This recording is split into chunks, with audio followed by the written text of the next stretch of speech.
নমস্কার দর্শক, আমার নাম তারকেশ্বর শ্রীজীব গোস্বামী। আমি আজকে আপনাদেরকে বলবো যে বৃহস্পতি পর্বতে যদি ত্রিকোণ চিহ্ন দেখতে পাওয়া যায় সেই সব জাতক জাতিকা কেমন হয়। তা প্রথমে বলবো, বৃহস্পতি পর্বতে যদি এই ধরনের ত্রিকোণ চিহ্ন বা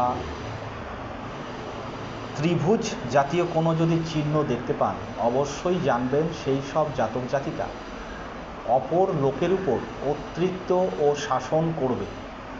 এরা মর্যাদাশীল ও ধনবান হয়ে থাকে এবং দেখা গেছে যে এরা কিন্তু ঘটকালি কাজ করতে খুব নিপুণ এবং এরা ধর্মযাজক বা দেব মন্দিরের পুরোহিত কিন্তু এরা হয়ে থাকে।